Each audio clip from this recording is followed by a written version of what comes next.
जय हिंद। मेरा नाम शिवलाल पाठक, आपका मेरे इस YouTube चैनल में स्वागत है। आज हम बात करेंगे कि 15 मार्च से बीएससी फाइनल का एग्ज़ाम है।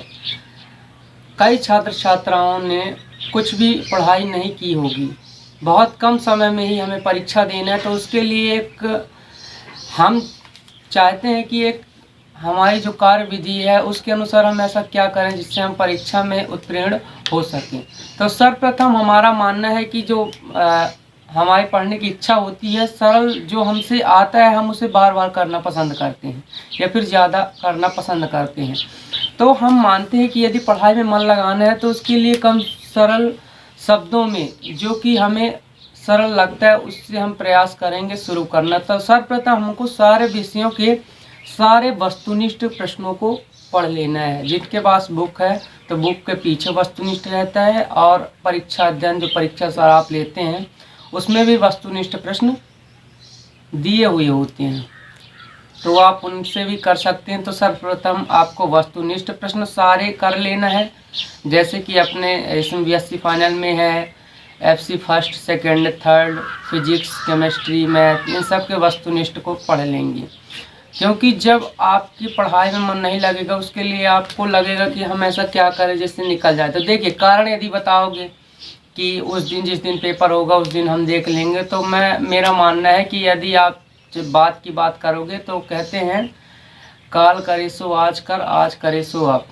जो बुरी चीज़ें हैं उनको कल पर टाल देना चाहिए, लेकिन जब अच्छा कार्य करना हो तो उसको अभी आज से और अभी से प्रारंभ कर देना चाहिए। तो सर्वप्रथम सारे हम वस्तुनिष्ठ प्रश्न पढ़ेंगे। वस्तुनिष्ठ के बाद अपन पढ़ेंगे अति लघुत्तरीय प्रश्न, जो कि छोटे छोटे प्रश्नोत्तर होते हैं उनको अपन पढ़ेंगे। तत्पश्चात लघुत्तरीय में जाएंगे जो थोड़ी बड़े होते हैं।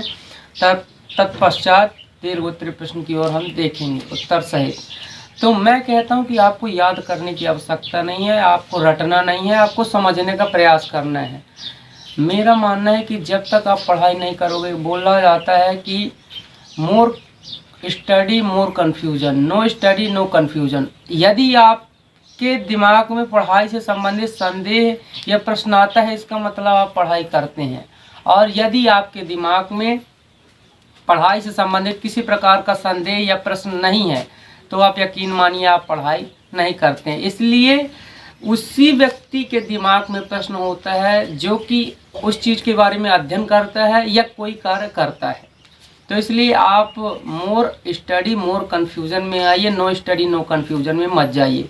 क्योंकि जो मोर स्टडी मोर कन्फ्यूजन वाला होता है वही व्यक्ति सफल होता है, और जो नो स्टडी नो कन्फ्यूजन वाला होता है तो वो खुश तो रहता है, उसको लगता है कि कुछ करना तो नहीं पड़ता है, लेकिन ज़िंदगी में वो हमेशा रोता रहता है। तो मेरा मानना है सर्वप्रथम आपने यदि कुछ भी पढ़ाई अभी तक नहीं की है तो सर्वप्रथम सारे आप वस्तुनिष्ठ को प्रश्न पढ़िए उत्तर सहित, है ना। तत्पश्चात आप उससे बड़े उससे बड़े उससे बड़े करते करते आपकी पूरी पढ़ाई हो जाएगी।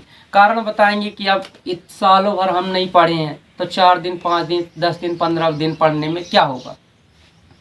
तो हमारा मानना है नाना मामा से कनमा मामा अच्छा ही होता है। यदि आप कुछ नहीं पढ़ते हो, कोई व्यक्ति कुछ नहीं पढ़ रहा है या कोई व्यक्ति कुछ पढ़ रहा है, तो उसका बहुत अर्थ है। कुछ लोग बोलते हैं कि पहले का समय था जब हम बहुत पढ़ते थे, तो था में और है में बहुत अंतर है।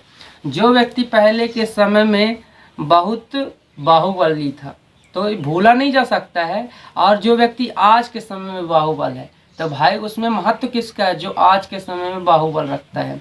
तो हमें एक दिन हम ये नहीं बताना हमको कि पहले हम बहुत पढ़ाई करते थे, पहले हम बहुत अच्छे थे, ये मायने नहीं रखता है। मायने यह रखता है कि आप तुरंत में आप कैसे हैं। तो कहा जाता है कि दुनिया भर के कहते हैं कि पढ़ाई बहुत सारी हमने की है लेकिन लास्ट में जाके हम कचड़ा हो गए हैं।